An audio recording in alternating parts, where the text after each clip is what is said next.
अल्लामा कलयूबी अलैहिर्रहमा फरमाते हैं कि जबरदस्ती हुजूर की तारीफ करने की जरूरत नहीं है। किसी को बैठाकर जबरदस्ती हुजूर की तारीफ करना, ये हुजूर की तारीफ के साथ तौहीन का काम है, हुजूर की तारीफ के साथ नाइंसाफी का काम है। इसलिए ऐसे लोगों के सामने हुजूर की तारीफ करना कि जब वो हुजूर की तारीफ सुने तो चेहरे उनके आसूदा, चेहरे उनके उदास न रहे, बल्कि उनके चेहरे पे हरियाली छा जाए, उनके चेहरे तजमुर्दा न रहे, उनके चेहरे खुले हुए रहे, मुस्कुराते हुए हुजूर की तारीफ सुने। इसलिए कि दुनिया के तमाम इंसानों और तमाम शख्सियतों की अजमतें एक तरफ और आलमा के लाल की अजमतें एक तरफ, मेरे मुस्तफा की अजमत के बराबर कोई नहीं हो सकता है। अभी आज से कुछ दिनों पहले पंडित हरिचंद ने कहा था कि एक अरब ने आदमी का बोलबाला कर दिया, इसको कम कर दिए, इसको जरा से कम कीजिए। पंडित हरिचंद ने कहा था एक अरब ने आदमी का बोलबाला कर दिया, खाक के जर्रों को हमदोशे सुरैया कर दिया, खुद नते जो राह पर औरों के हादी बन गए, क्या नजर थी जिसने मुर्दों को मसीहा कर दिया। पंडित हरिचंद ने जब ये शेर कहा था तो तमाम लोगों ने पंडित हरिचंद को ताने दिया था और यह कहा कि पंडित मंदिर में घंटी बजाता है, जाकर मंदिर में सीता और रामायण पढ़ता है, गीता और रामायण पढ़ता है, उसके बावजूद मोहम्मद की बात करता है, इस्लाम के पैगंबर की तारीफ करता है। वो पंडित हरिचंद बोलता है मैंने इस्लाम की 2 तारीखें देखी है, मैंने अरब की 2 तारीखें देखी है। एक तारीख मैंने मोहम्मद के आने से पहले की देखी है और एक तारीख मैंने मोहम्मद के आने के बाद की देखी है। वही अरब का दस्तूर है, वही अरब की तारीख है। जब मोहम्मद नहीं आया था लोग तालाब में सुबह सुबह घोड़े को पानी पिलाने के लिए ले जाते हैं और सबका डिमांड है कि मेरा घोड़ा पहले पानी पिएगा। सब ये चाहते हैं कि इस तालाब से पहले मेरा घोड़ा पानी पिएगा। इस पहले की ख्वाहिश में तलवारें चल पड़ती हैं, लोग एक दूसरे की जान ले लेते हैं। ये तो मोहम्मद के आने से पहले की तारीख है कि घोड़े को पानी पिलाने के लिए, पहले पानी पिलाने के लिए लोग एक दूसरे की जान ले लेते हैं। मगर मोहम्मद के आने के बाद की तारीख मैंने देखी है। ग़ज़वा यरमूक का मौका है, एक सहाबी को तीर लगा, वो सहाबी जख्मी होकर जमीन पर गिरे पड़े हुए हैं। उन्होंने अल अतश की सदा लगाई, कोई है जो मुझे पानी का एक कतरा पिलाए। एक साहब पानी का मशकीज़ा लेकर आगे बढ़ते हैं, उनके पास पानी का मशकीज़ा लेकर पहुंचे, वो पीने ही वाले थे कि दूसरी आवाज आई कि है कोई पानी पिलाने वाला। उस मुसलमान ने पानी पीने से इनकार कर दिया कि मुझसे ज्यादा जरूरत मेरे मुसलमान भाई को है, पानी उसे ले जाकर के पिलाओ। पानी का मशकीज़ा दूसरे आदमी के पास लेकर पहुंचे तो आवाज तीसरी आई। जब वो दूसरे के तीसरी आवाज आई, दूसरे ने पानी पीने से इनकार कर दिया कि मुझसे ज्यादा जरूरत मेरे मुसलमान भाई को है, पानी उसे पिलाओ। तीसरे के पास पानी का मशकीज़ा लेकर पहुंचे तो चौथी आवाज आई, तीसरे ने भी पानी पीने से इनकार कर दिया। कहा कि मैं तंदुरुस्त था मगर मेरा भाई मुसलमान, मेरा भाई बीमार था, बीमार होने के बावजूद हुजूर के नाम पर मैदान जंग में आया है, इसलिए पानी उसे पेश किया जाए। चौथे के पास पहुंचे तो 5वीं आवाज, 5वें के पास गए तो 6ठी आवाज, 6ठे के पास गए तो 7वीं आवाज। इन 6 लोगों ने पानी पीने से इनकार कर दिया। जब 7वें के पास पहुंचे तो उनकी रूह कफस से उन शरीर से परवाज कर गई। लौट कर 6ठे के पास आए, ये भी शहीद हो गए। लौट कर 5वें के पास आए, इनकी भी जान निकल गई। लौटकर 4थे के पास आए, ये भी शहीद हो गए। लौटकर 3रे के पास आए, इन्हें भी जिंदा ना पाया। लौटकर 2रे के पास आए, ये भी लिखाए अजल को लब्बैक कर गए। लौटकर पहले के पास आए, ये भी खुदा से जा मिले। क्या मतलब? वो पंडित हरिचंद बोलता है कि मोहम्मद के आने से पहले घोड़े को पानी पिलाने के लिए लोग जान ले लेते थे, मगर मोहम्मद ने कौन सा पानी पिलाया कि लोग अपनी जान देना तो गवारा कर सकते हैं, मगर मुसलमान प्यासा रह जाए ये गवारा नहीं कर सकते। नारे तकबीर, नारे रिसालत, सीरते मुस्तफा जाने रहमत, मखदूम आलम बना कॉन्फ्रेंस। वाह वाह वाह वाह, सुभान। एक अरब ने आदमी का बोलबाला कर दिया, खाक के जर्रों को हमदोशे सुरैया कर दिया, खुद नते जो राह पर औरों के हादी बन गए। क्या नजर थी जिसने मुर्दों को मसीहा कर दिया। वो मेरे पैगंबर है। मंदिर में घंटी बजाने वाला आदमी भी हुजूर की तारीफ करता है, रसूल ज़िवकार सल्लल्लाहु तआला अलैहि वसल्लम की शख्सियत को उजागर करता है। मुसलमानों के पास टाइम नहीं है, मुसलमान चाय की दुकान पर बैठकर अड्डाबाजी करेगा, मुसलमान पान की दुकान पर बैठकर अड्डाबाजी करेगा, तुम्हारे बच्चे लौंडियाबाजी करेंगे, तुम्हारे बच्चे चौराहे पर खड़े होकर वो एक दूसरे के साथ मजाक उड़ाएंगे, एक दूसरे के साथ खिलौने मजाक करेंगे। तुम्हारा बच्चा कभी पबजी खेलेगा, कभी फ्री फायर खेलेगा, कभी स्नैपचैट में अपनी जिंदगी बर्बाद करेगा, कभी इंस्टाग्राम में नाचने वाली लड़कियों की तस्वीर देखेगा, उसका मुजरा देखेगा।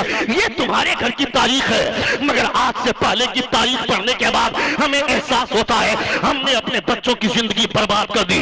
तुम्हारी बीवी जो तुम्हारे बच्चे के मोबाइल में रिचार्ज करवाने के रोजाना झगड़े करती है, उस बेहया बीवी को पूछ कि तेरा बच्चा नमाज छोड़ता है, तुम भी चैन से सोती हो, तुम्हारी बीवी भी, तुम्हारा शौहर भी चैन से सोता है। न तुम्हें इसकी फिक्र है, न तुम्हारे शौहर को इसकी फिक्र है। जब बाप ही नमाज नहीं पढ़ेगा, जब बीवी ही नमाज नहीं पढ़ेगी, जब मां नमाज नहीं पढ़ेगी, उसका बेटा तहज्जुद गुजार हो जाएगा। ये करे बाबू चाय वाले रुको बैठो। अच्छा स्टेज पे लारो लाओ। अच्छा सुन रहे हैं आप? सुन रहे हैं? कितने लोग सुन रहे? जरा हाथ उठाकर कहें या रसूल अल्लाह, और एक बार कहें या हबीब अल्लाह। बहुत अच्छे लोग हैं, अल्लाह रब्बुल इज्जत का बेपनाह करम है। रसूल वक़ार सल्लल्लाहु तआला अलैहि वसल्लम का लाख लाख शुक्र एहसान है कि आप बैठकर मुस्तफ़ा जान रहमत सल्लल्लाहु तआला अलैहि वसल्लम का जिक्र मुलाहिज़ा कर रहे हैं। नबी कौनैन सल्लल्लाहु तआला अलैहि वसल्लम की महफिल में बैठकर हुजूर के औसाफ मुलाहिज़ा कर रहे हैं। ये हमारी रगें मजबूत होनी चाहिए। कभी कभी इन बातों का एहसास करना चाहिए, कभी अकेले में बैठकर अपने रब को याद करना चाहिए। कितनी बार आपने अपने खुदा को याद किया?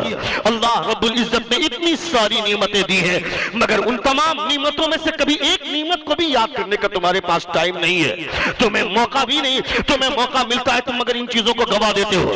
कभी एहसास तो करो, मेरा रब कहता है अम्मन खलक़स समावाति वल अर्द व अंज़ल लकुम मिनस समाई माआ फअंबतना बी हदाइक़ ज़ात बहज मा कान लकुम अन तुंबितू शजरहा अइलाहुम मअल्लाह बल हुम कौमुन यादिलून।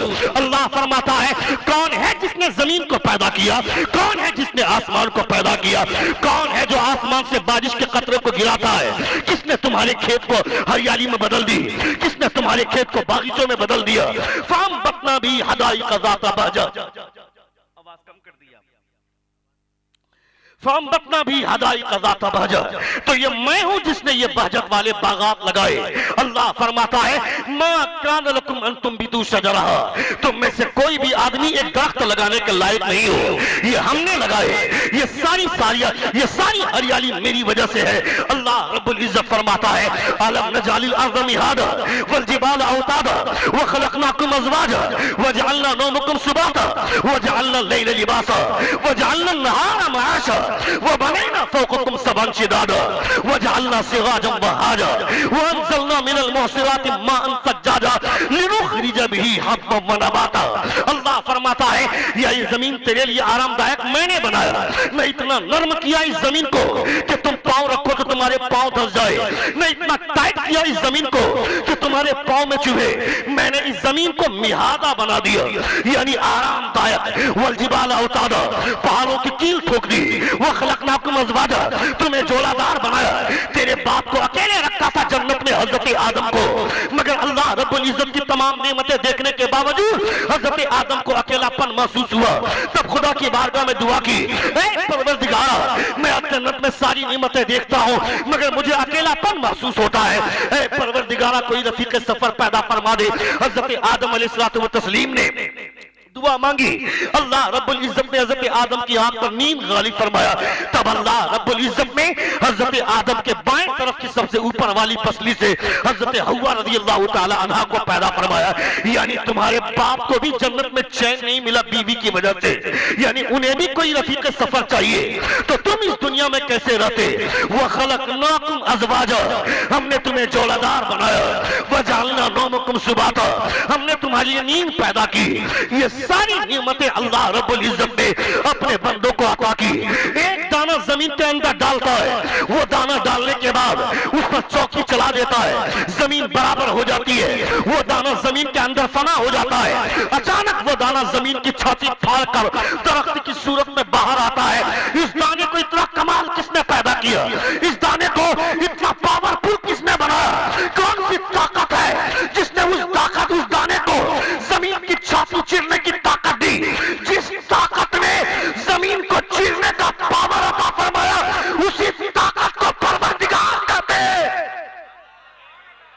बोलिए, जोर से बोलिए, जोर से बोलिए। उसी ताकत को परवरदिगार कहते हैं। कभी अपने रब को अकेले में बैठकर याद करना चाहिए। हुजूर शेखुल मुस्लिमीन क्यों सफर में रहे या हजर में रहे, जहां भी रहे, नमाज का वक्त हो जाए फौरन गाड़ी वाले को रोक कर कहते हैं रोक दो, नमाज पढ़नी है। जिस इलाके में हुजूर शेखुल मुस्लिमीन जाते थे वो उधर की मस्जिदों की खबर उन्हें रहती थी, मस्जिद टाइम देखते रहते थे। जैसे ही नमाज का टाइम हो जाता था गाड़ी को रोक देने के लिए बोल देते थे गाड़ी रोको, पहले नमाज पढ़ी जाएगी। यानी नमाज कभी नहीं छोड़ी। उनके नाम लेने वाले, उनका नारा लगाने वाले, न फजर की खबर है, न जोहर का पता है, न असर के बारे में कोई सोच और फिक्र है, न मगरिब के बारे में कोई खबर है, न ईशा के बारे में कोई सूझबूझ है। सारी नमाजें छोड़ दी। मेरा बेटा होटल में बैठकर मटर गश्ती करता रहेगा, मेरा बेटा रात के 12 बजे घर लौटता है। किसने पूछा उसको? अपने बेटे को पूछना चाहिए था, गिरेबा में हाथ रखकर पूछना चाहिए था अपने बेटे को। मेरे लाडले रात के 11 बज गए, किस आवारा दोस्तों के साथ जाकर मटर गश्ती कर रहा था?